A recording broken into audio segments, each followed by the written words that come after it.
Good morning, friends. This is the Editorial Edge. I am Bhuvan. Let's begin. On the agenda today, I have three topics for you. First, a news that broke very late last night about the Advaita Ashram. Okay, this is in Uttarakhand where the Prime Minister is expected to visit. So, besides obviously say the outcomes of the visit, because let's not forget that say Advaita Ashram, which is near Champawat. So, you're looking at Pithoragarh district and nearby, which is near to very near to the Indo-Nepal border, So in terms of the geopolitical aspects as to what could be announced during the course of the Prime Minister's visit, we'll obviously pay attention to that. But for the time being, we'll go and learn today about the Advaita Ashram, okay, which the Prime Minister is going to expected to stay at, right? So we'll look at the history of the ashram, what does Advaita Vedanta stand for, all of that, okay. Number two, we'll take a look at the Unlawful Activities Prevention Act. So yesterday we had a set of journalists who were interrogated. Eventually some of them were arrested for what is being alleged as foreign interference in Indian journalism, right? So besides obviously say the discussion around freedom of press and all of that, that we'll deal with on a later basis, because let's not forget that the due process of law has to be followed, okay. So today we'll understand about what exactly is UAPA, the Unlawful Activities Prevention Act, right from its genesis in 1967 up until its recent amendment in 2019. A lot of changes has happened to that particular act, So we should understand the scope of the act more importantly, and from the prelims perspective, what are the angles that you should look to cover. Number three, we'll take a look at attoseconds or attosecond pulses. Yesterday the Nobel Prize in Physics was announced, and this is primarily to do with attoseconds, So scientists have gone ahead, and if you have heard of it, if you are a student of physics, you will know about femtoseconds, 10 to the order of 15, minus 15. So attoseconds is now 10 to the order of minus 18. So what does that mean in terms of the study of this interaction between electrons and atoms, and what does exactly happen? So we'll understand that, in the most simplest, most layman sort of manner, right? Dr. Sriram, Bulbul, Akilan, Coder, your neighbor, Alekha, good morning. Good morning, guys, all of you. Thank you for joining. I'm most happy with your presence. Before we go forward, for those who are watching me regularly, go ahead and leave me a like. And for those who are watching for the first time, stand by. I hope this will be a very productive session for you. Right, so this is essentially where you go ahead and connect with me. This is my Instagram ID. This is my email ID. A WhatsApp channel is coming soon. Many of you have asked me for that. So we'll take a call on that eventually. And this is the Telegram channel where you will find the entire PDF of this lecture uploaded at around noon, right? Okay, let's get into it. So we are looking at Advaita Ashram. This is Advaita Ashram, the photo of it, located near Champawat district, a place called Mayavati in Uttarakhand. Okay, so now what's the history of this place? So the story so goes that Swami Vivekananda, who was touring the Alps, he was in Europe, and eventually he thought of that, well, we have Himalayas back in our country. Why can't I have a sort of a retreat, a place of meditation, And then he got in touch with two of his disciples, okay, Captain James Sevier and his wife, Mrs. Charlotte Sevier. They were ardent disciples of Swami Vivekananda. And thereafter, this particular campsite, this particular site was chosen, okay. This is known as Advaita Ashram, and currently in the year 2013, it functions as a publishing house of Swami Vivekananda's works. Now, when I say publishing house, guys, yes, can you name me one particular, say, journal or magazine that comes to your mind when I say Swami Vivekananda? As, say, civil service aspirants, you must have read a lot about, say, the particular magazines or journals, So most of, say, Young India is with, say, Gandhiji and all of that. So tell me one magazine or one journal that comes to your mind when I say Swami Vivekananda. Because you will realize that that particular journal, the name of which I'll disclose now, is India's longest running English journal. Okay. Niharika, good morning. Shailendra, good morning. Jai Hind, please, most welcome, आप सभी का. So मुझे बताइए, जब मैं स्वामी विवेकानंदा कहता हूँ, what is the journal or what is the particular magazine that comes to your mind? Is it, my friends, do you think of, say, Prabuddha Bharat? Did this come to your mind? Because if it did, then you are correct. Okay. So currently you find that the edition of Prabuddha Bharat or Awakened India, it is India's longest running English journal, by the way. So it is edited here in this very scenic location in the state of Uttarakhand, just near Pithoragarh. Okay. And then finally it is published from Belur Math in Kolkata. Okay, correct, Dr. Sriram, you're absolutely correct. Okay, so now it is a branch of the Ramakrishna Bhatt Belur and it is dedicated to Advaita Vedanta. So it's one of the basic parts of Hindu philosophy. Okay, we'll understand in the most simplest of terms what exactly is Advaita Vedanta. Because let's not forget that these are higher levels of thinking that you're thinking of, These are individuals who are thinking of the larger questions. So for us mere mortals to quickly grasp the essence of those higher thoughts is a little bit difficult, but we'll try and do it.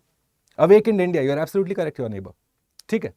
So here, as you find, in Advaita Vedanta, you have no images or idols that are worshipped, not even of Ramakrishna Paramhans, who is one of the most key figures that is associated with this particular school of thought. Okay, so let's go forward now. By the way, this is where Prime Minister is expected to stay. Okay, during his visit, he is going to visit this ashram and he will stay there for an evening. Okay, only the newspaper reports are carrying this. We'll have an official announcement soon. Now, the history of Advaita Ashram. Swami Vivekananda, as I told you, he was fascinated by Himalayas, okay, the domain of Lord Shiva, the land of Tyag. Uttarakhand you also know as the Deva Bhumi.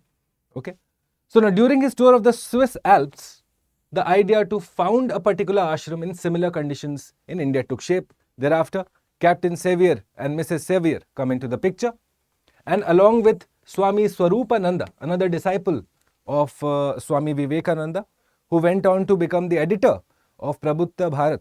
Okay, so they set up this particular campsite, this particular ashram in Pithoragarh, near Pithoragarh in Uttarakhand.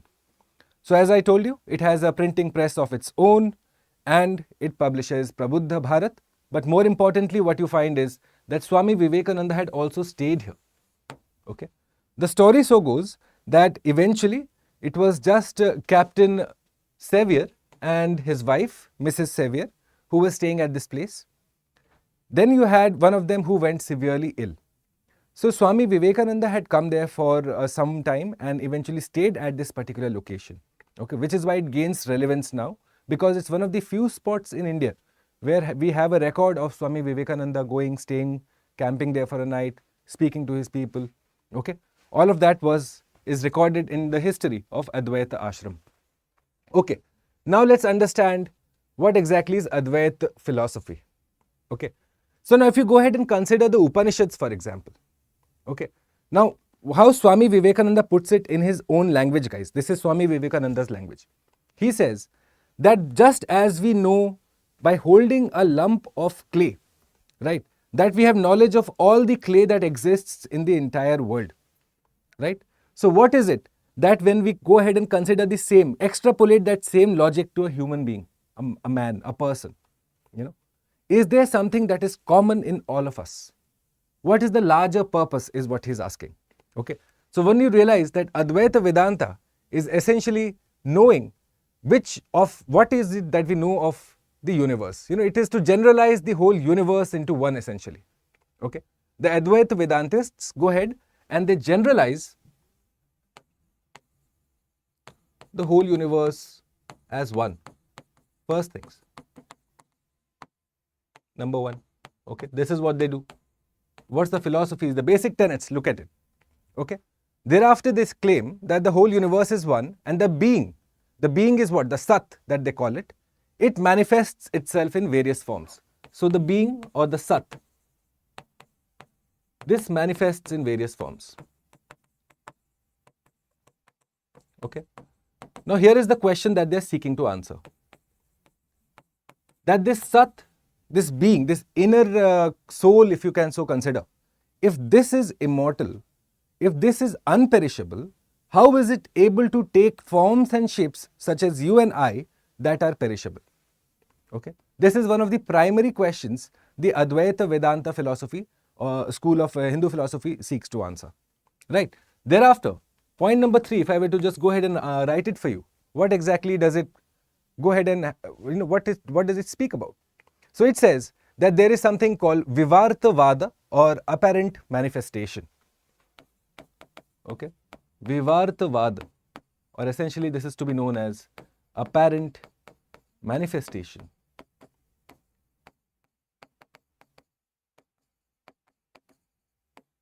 Okay, apparent manifestation, which essentially is what? the universe is the evolution of primal nature, right? That the whole of this universe has evolved from God, right? And that the followers of, say, Shankaracharya, the whole universe, it is the apparent evolution of God. When we talk about God and his mirror image being reflected in humanity, this is what Advaita Vedanta speaks about. Okay? The oneness of Brahman. Brahman is the higher being, the self, the Sat. Okay? So let's look at it. Brahman, or the highest self or reality, okay, not to be confused with any other concept that you might know of. Brahman is to do with the highest form of oneself or the reality of existence.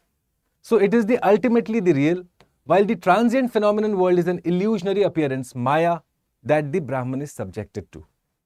Okay? Jivatman, which is the experiencing self, is ultimately non-different from Atma or Brahman. So there are three concepts you're learning of: Jivatman, Atman, and Brahman. Brahman is the upper self, the upper being. Okay? Atma is the inner soul, the core of your existence. Whereas the Jivatman is the experiencing self, the apparent manifestation of your realities. Okay? Little closely related concepts, but what you need to know is, what is the cause effect here? Straight away, break it down to cause effect. The Jivatman is the experiencing self, which is different than Atma and Brahman. Okay? So you must have heard of this particular quote. Many students go ahead and have t-shirts with this quote. I've seen this among my students. Okay? Tat Tvam Asi. What does it mean? It means that's how you are, right? That it destroys the ignorance, the avidya regarding one's true identity by revealing that the Jivatman is non-different from the immortal Brahman. You know, that you, your physical being and your inner being are the one and the same. It's just the manifestation that is different, right? Again, a higher level of concept, but all you have to know is, see, what exactly does it stand for? Now, you do realize about the different sorts of Hindu philosophy schools that exist. You have the Samkhya philosophy, where you have matter and consciousness that are independent of one another, correct? You have the Nastika philosophy, where it does not speak about any souls. Consciousness is a function of matter, right? Then you have Vishishta Advaita, Advaita, and Dvaita. So I have gone ahead and broken this down. I found this very interesting particular slide. Okay, have a look at it. It will break down these complex philosophies in the most easiest form that you can probably go ahead and then reproduce in your answer paper. Okay, right? So this is essentially, once again, the whole discussion around Advaita Ashram that we did. In terms of the learnings from here, not just say about Advaita philosophy, you're also looking at Prabuddha Bharat and obviously Swami Vivekananda himself as a character, you know. So when you go ahead and look at Swami Vivekananda, you know, and just the different forms of his contemporaries speaking about him. So for example, say Mahatma Gandhi or even Netaji Subhash Chandra Bose, you know, all of them speak about Swami Vivekananda with the kind of respect and reverence that he deserved, you know. So you find that a question on this is quite likely in the mains, as to say discuss the convergence of, say, Mahatma Gandhi and Swami Vivekananda's ideals insofar as modern world philosophy is concerned. You know, it could be a very fair question to ask, considering UPSC nowadays does go ahead and ask the convergence of, say, two different contemporary leaders of that particular time and their overlapping thought processes. For example, this year in the mains we had a question on Rabindranath Tagore and Mahatma Gandhi. You know, so another question that one might well be well advised preparing for is the discussion around Swami Vivekananda and, say, his contemporaries, be it, say, Mahatma Gandhi or Netaji Subhash Chandra Bose or even Rabindranath Tagore for that matter. Okay, right? Go ahead and answer these questions for me in the chat box like you always do. You guys have been most participative. I'm very happy and pleased to see the progress some students are making. You know, some of the answers from the mains perspective, by the way, all answers for all mains question have been delivered. Okay, so go ahead and have a look at the particular questions that I have for you. Keep answering, more importantly, keep engaging. You know, it's not just about your knowledge base, it's about the application of that particular knowledge. Correct, Dr. Sriram, well done. Bahut badhiya, excellent, right? So which of the following is not a part of Hindu philosophy? You will let me know. Nyaya and Vaisheshika, B, Mimamsa and Vedanta, C, Sankhya and Yoga, and D, Lokayata and Kapalika. Which of them is not a part of one of the schools of Hindu philosophy? There are 6 of them. Which of them is not a part of it? Statement question 2. Prabuddha Bharat set up in 1896. Where was it set up? Was it set up in Calcutta? Was it set up in Pithoragarh? Was it set up in Madras? now Chennai. Okay. Statement B, B.R.R. Iyer and G. Narasimhacharya were associated with Prabuddha Bharat, besides obviously say Swami Vivekananda. Are these the key figures that you are looking at their association with Prabuddha Bharat? And statement C, Prabuddha Bharat is now edited at Advaita Ashram, which is in Uttarakhand, and printed at Belur Mutt in Kolkata. You will identify the incorrect statements out of these. Okay. Very, very important once again that you pay attention to these two concepts. Okay. Advaita philosophy as well as Prabuddha Bharat when it comes to this particular development that we are discussing. Right? Okay. Meanwhile, before I go forward, my friends, this is beginning on the 10th of October, not long to go. So if you are a student who is preparing for next year or the year after that, given that the prelims to interview initiative now comes to you with an extended validity, so you go ahead, prepare for the examination at your convenience, at your pace, with the level of support, the expert support that is provided here at StudyIQ IAS. If you resonate with the way we deal with matters here, we look at concepts, we look at question solving abilities, then go ahead, quickly sign up for this program. You will find the sign up link in the description box below. You look at the course deliverables first, look at the faculty profiles, look at the student testimonials. Okay. Thereafter, take an informed decision. And once you do decide to sign up, you use the code BALIVE. Okay. You get a good discount, which is again of good benefit to you. And more importantly, you and I start our preparation together. So you will most likely find me associated with your geography classes. Okay. And provided environment and CSAT too. So go ahead, look at this course as one of the options, probably the best option in fact, considering that it comes at a very affordable price. You're looking at the complete hand-holding course from prelims up until interviews. And well, the best part of this is if you go ahead and clear your prelims, you prepare for your mains free. You stay here at the StudyIQ campus. Ideally you'd be paying what, 15,000-20,000 rupees a month as room rent in one of these fancy housing colonies. Okay, you don't have to pay any of that. Just come here, stay with us, prepare, give your best shot, because eventually mains is all about just holistic preparation. We need to show interlinking there. Okay, right. Next, Unlawful Activities Prevention Act. So yesterday we had journalists who were apprehended, some were arrested. We'll not get into the merits of the case because again it's a sub judice matter. The due process of law should follow, and so we have no business going and commenting on what's right, what's wrong right now, because frankly it's an under investigation case. However, what we realize is that some of them have been charged with the UAPA. Okay, so let's look at what UAPA is. The Unlawful Activities Prevention Act 1967.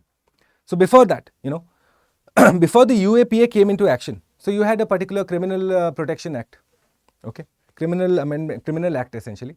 So this provided reasonable restrictions on, say, that India could put on her citizens in the interest of integrity and sovereignty.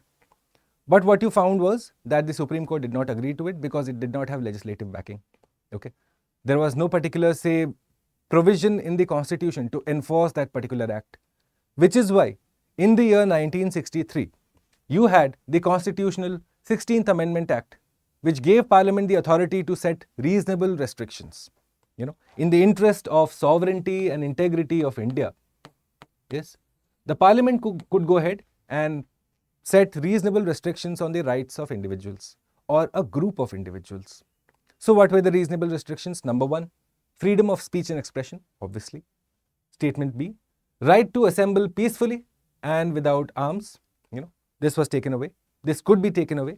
And right to form associations or unions. Let's not forget that initially the focus was on organizations. Okay. Here, 1967, when we finally come to, the UAPA is now passed by the Parliament. This Amendment Act is now put into force. It is now, say, put into action, into motion with this particular act that is now passed by the Parliament of India, the Unlawful Activities Prevention Act 1967. Okay. So the whole point initially was that you are going to prevent organizations from engaging in unlawful activities. Correct? Guys, if you're just able to watch me live very quickly, can you just type hi in the chat? I think the chat might have frozen. Anyways, if you're just hearing this live, just let me know, okay? So organizations was the initial bit. Now, what eventually happens is that this act undergoes amendment in 2004, in 2019. And so in 2019, what you find is the scope of the act is now enlarged. Up until now, it was focused at, say, organizations. Now, it also includes individuals. Okay, so this is where the changeover happens. So, if you have to go ahead and write an answer for this, you will include this point. Yes, that the initial focus of the UAPA was on organizations or a group of people. You're right. From there on, you now find that the organization has expanded its ambit, and by 2019 it is willing to go ahead and designate individual terrorists, individual actions or individuals as their actions has been, say, not very in sync with protecting the integrity and sovereignty of India. Right. Now let's look at exactly the 1967. So first, let's understand, पहले तो organization पे था. Okay. So the act allowed for designation of an association or a group of people as unlawful if they engaged in any activities, actions, words, statements. Okay. Therein, key things that not just physical actions. Thanks for letting me know, guys. Thank you. So not just physical actions, but even if you spoke something that could be considered inimical to the, say, integrity and sovereignty of India, then you could be, say, charged under UAPA 1967. Okay. And what could you be speaking about? This section or for part of the territory of India, or questioning or denying the country's sovereignty and territorial integrity. Let's not forget, this is the time period of the Naxalbari movement. Okay. This is the time period of the Naxalbari movement, which is why you find that eventually this is the backdrop under which the UAPA first comes in. You know, this is the picture. This is the historical background so far as the UAPA is concerned. Okay. What are the other provisions of it? Let's look at it. It incorporated provisions for a tribunal that must confirm the notification declaring an outfit unlawful within 6 months. So you had a particular tribunal that was to be appointed by the center. Okay.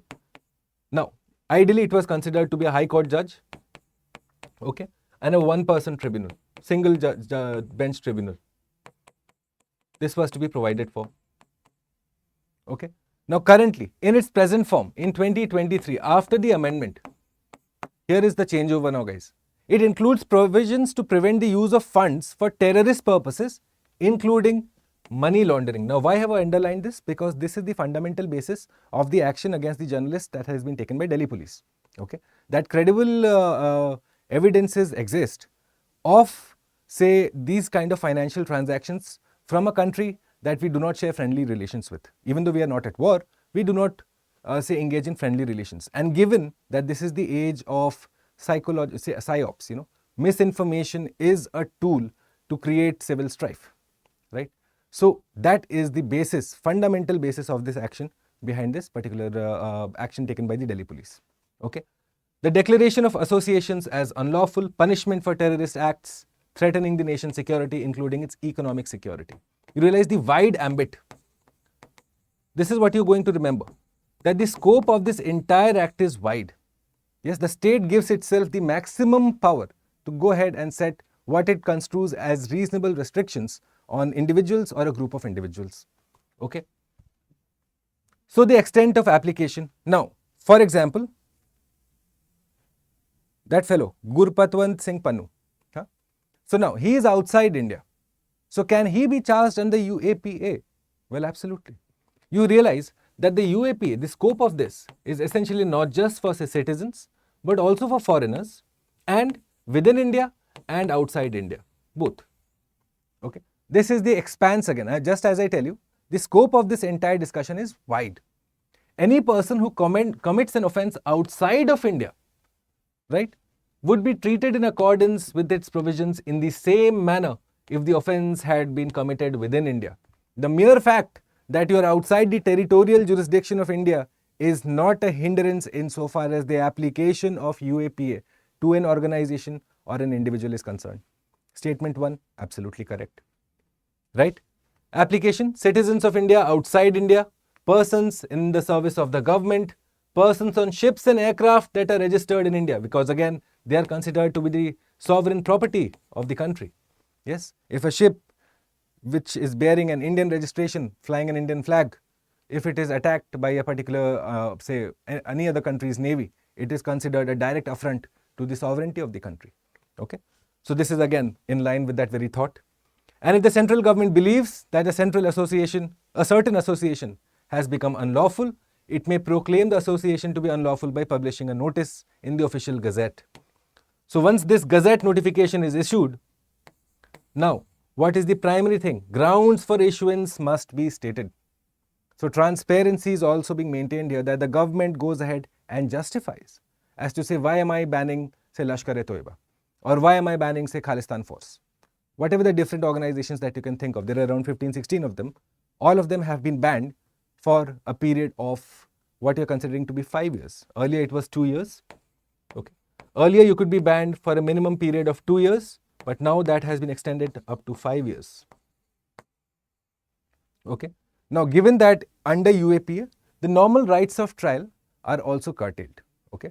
So, a lot of those particular rights of, say, under trial are also curtailed when it comes to, say, application of UAPA. So, for example, the granting of bail. So, bail is to be granted as, there's no problem when it comes to granting of the bail. It is considered to be the rule rather than the exception. But in terms of if you have been, say, hit with UAPA, you are not going to be granted bail very easily. The bail is not a right so far as the application of it to an individual is concerned. Okay? Right? Let's look at this now.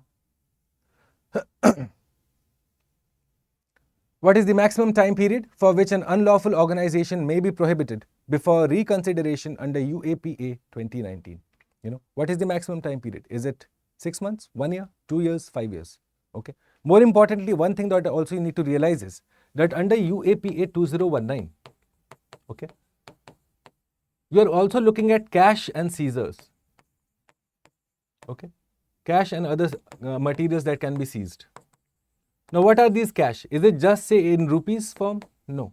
It could be, say, in any sort of bonded format, any sort of fund document, any financial document. If it is construed to be a part of your funding process, it can be confiscated. Okay. The NIA can go ahead, the National Investigating Agency, take it for no problems. Okay. And what are the grounds? If they have reasonable reasons to believe that you are going to use those funds for terrorist actions, okay, or the creation of a terrorist organization. Again, the whole point is you are going to threaten the security, the sovereignty, the integrity of India, not just through actions but also through words. And which is where the application of UAPA comes in then, okay, because it is the state's resort to protect the unity, the territorial sovereignty and integrity of India. Okay. Next question. The UAPA 2019 added which treaty to the definition of terrorist acts? Here is your 5-minute research, by the way, guys. One of my questions every class, I make sure that I give a question that I have discussed nothing about. Yes. So you are going to go ahead and spend 5 minutes. Which treaty? Eventually you find that under UAPA 2019, the Amendment Act of 2019, right, you had a particular treaty that was added to the schedule of the list. Okay. So which treaty was it? Was it the Treaty on Terrorist Bombings? Was it the International Convention for Suppression of Acts of Nuclear Terrorism, or taking of hostages, or none of the above? You will let me know your answers in the chat box below. Okay. More importantly, once you go ahead and do this 5-minute research, it will close that understanding gap that might be there in that UAPA discussion. Okay. Very, very again pertinent, not just say from the point of say a polity perspective. Obviously, application in polity paper here is your one connotation. But from the other point is the human rights issue, because eventually you're looking at state versus individual. And so a question can be asked insofar as which way do you, which one would you agree with? Do you agree with the state's power to go ahead and set these sort of restrictions? Or are you in favor of, say, the whole notion around freedom of press being untouchable, regardless of what they may have or may not have done, given that the evidence is that they are there?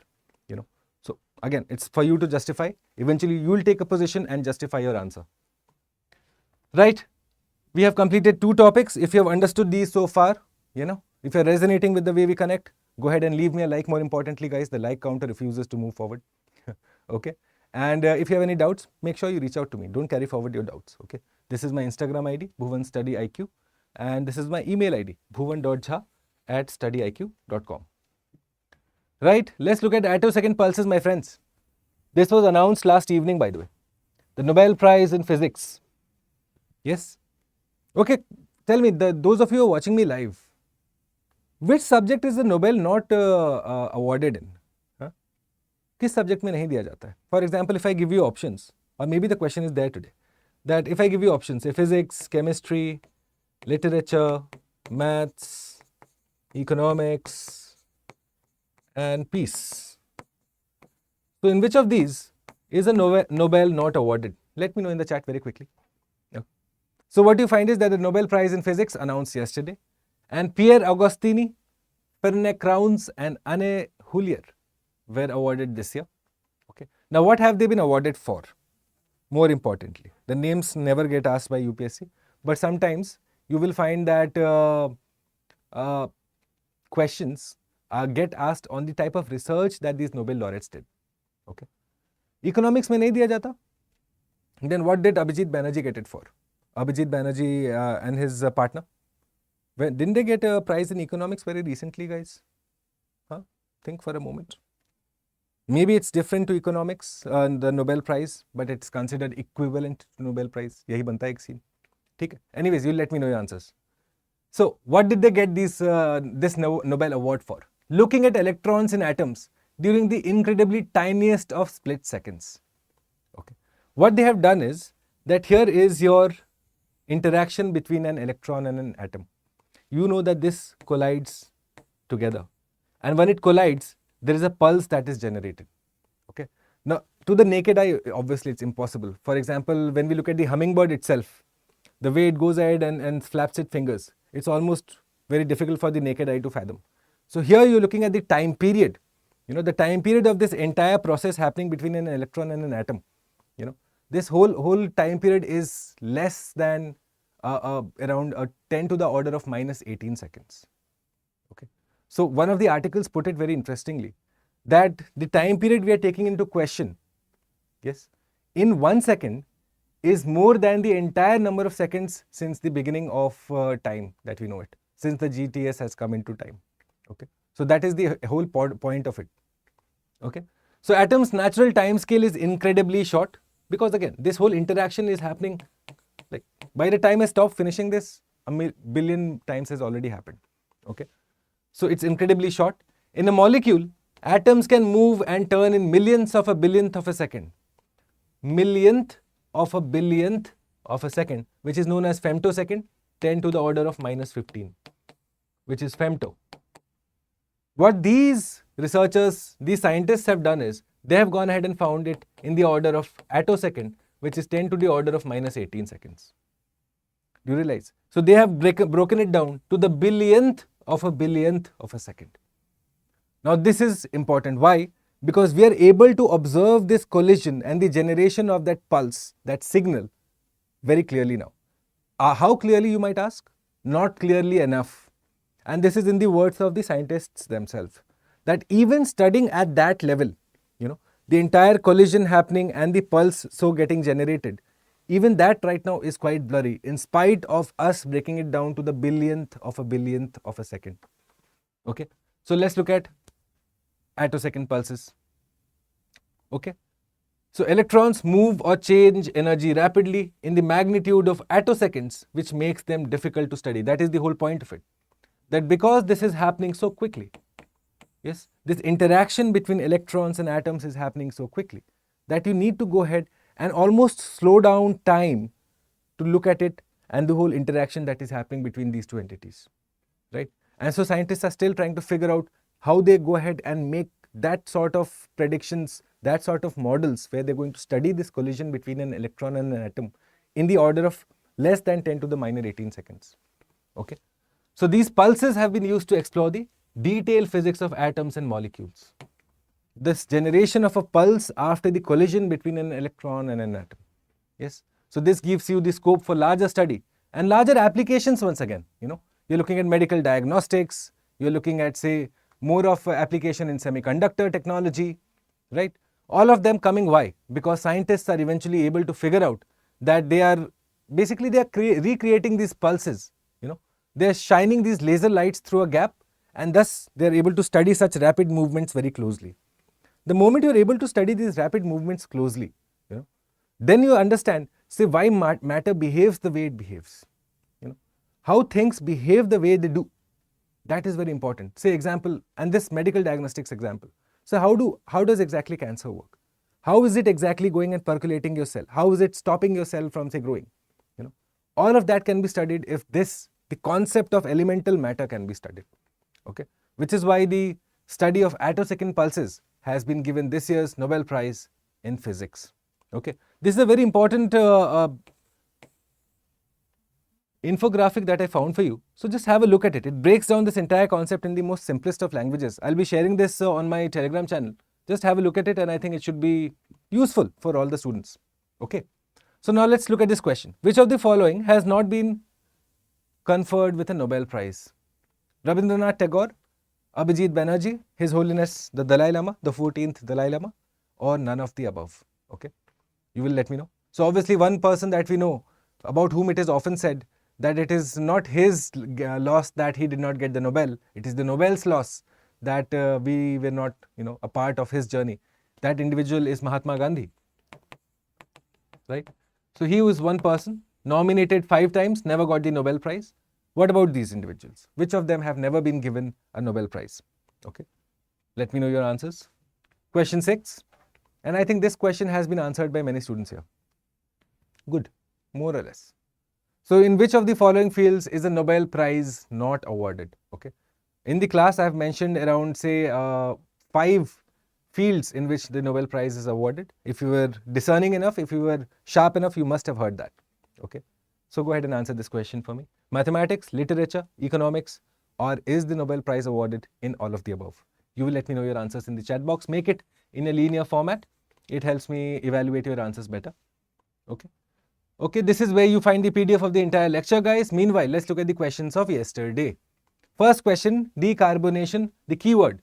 Decarbonation involves reducing the levels of CO2 only. The moment you see only, you should stop, quickly analyze. Your radar should be quickly up. Okay. So basically, decarbonization is to do with the overall lesser emissions of the GHGs, particularly CO2. Okay. Particularly CO2, but not just CO2. So this is incorrect. The Indian carbon mechanism developed by the Bureau of Energy Efficiency is absolutely correct. CBD are the common but differentiated responsibilities. The responsibilities of addressing climate change. That was UNFCCC Rio 1992, right? So the incorrect statement here being only A.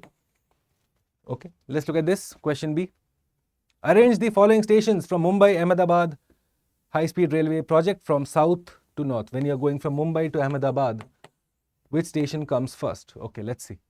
First should come Surat. Absolutely. Okay. Thereafter, I should reach Bharuch. If my estimation is correct, I should reach Bharuch. Thereafter, Vadodara. Finally, Anand, Amul factory, and then head over to Ahmedabad. So the answer should be B, A, C, D. Okay. Let me know if I'm wrong. This is what my estimation is. Okay. Mapping is obviously going to be a focus. This is how you're going to do mapping continuously. You're not going to spend 7 days before the prelims and hope to do all the year's mapping. That does not work. Mapping is a continuous process. This is how you're going to create maps for yourself also. And which of the above may be found in the Kutch in Gujarat Kharai camel, asked previously by the UPSC? Okay. Marine water camel. It's capable of swimming. So yes, quite found there. Great Indian bustard. Yes, IUCN list. Indian wolf found there. Wild ass. Yes, famous. The endemic to the whole place. So all of the above are found in the Kutch of Gujarat. Many differing answers for this, but I think it's a straightforward question. If you look at the biodiversity of the Kutch, the run of Kutch, it's a very incredibly rich biodiversity that you find there. And these are some of the primary, say, species that you would run into if you were visiting the Kutch area in Gujarat. Okay, these are my fine individuals once again. I can't praise these guys enough. They have been very, very consistent and I'm happy to see that. Okay. Most of them also have been sending me answers to the mains question, and my God, some answers are really good. When I look at the growth of the individual since, say, we began in, say, June, and now we are in September, there's a visible change in their answer writing. So congratulations, keep at it. You will see by the time December comes, you will yourself feel, oh my God, how much progress I've made. Okay. So let's look at it. Kalyan, Vidisha, Harshit, Pooja, Neeraja, Monica, Vignesh, Akansha, Dastapash, Vaishnavi, Coder, Lekam. Lekam, I'm so sorry I missed your name yesterday. I had it. This is what old age happens eventually. This is when you realize, okay, I'm getting old. कि नाम देखा पर लिखना भूल गए. So I apologize, but yes, I've made it a point to include your name today. Okay, Lekam, Gopesh, Mandeep, Karuna, and Akshay, Ayush, Rahul, and Abhishek. Thank you so much, guys, all of you. Good. Keep it up. Keep answering the questions, engaging with the topics that we do here, answering the MCQs as well as the mains questions. And to the rest, may I please implore you, look at giving a chance at answering these questions. You will see there will be an exponential increase in the level of your current affairs. Yes. So, for example, we have discussed so many key concepts, the carbon border adjustment mechanism in recent days. We have discussed Hoysala architecture in recent days, and so many questions arise out of them. And UPSC is well justified to go ahead and ask questions out of any of them. Now, I'm not telling you that these are the exact questions that will be asked. No one can do that. They're bluffing if they say that. But the whole point is that as a student, as an aspirant, you should be at comfort at looking at questions and attempting them. The question phobia should go away. Right? That's how exam temperament is developed, guys. Okay? So, if you have any particular questions, you reach out to me. You have my email ID, you have my Telegram channel, as well as my Instagram ID. Right? I look forward to addressing your questions, your doubts. Meanwhile, the RNS series, the comeback lecture, if that is how you want to go ahead and understand, is on Thursday. Meanwhile, let me also go ahead and congratulate one of my students here who has informed me last evening that he cleared the CDS. He found his name in the CDS list. Now he'll be going forward for the later stages of the examination. So my best wishes to Pranjal. And I hope that many of you will give me this good news in the coming days. All right. Till I see you tomorrow morning, 6:30 a.m. with another edition of Editorial Edge, another set of questions. This is me, Bhuvan Apurva Jha, signing off, wishing you a very productive day. And hope to see you once again at 6:30 tomorrow morning on StudyIQ IAS English. Right? Thanks for watching, guys. Bye.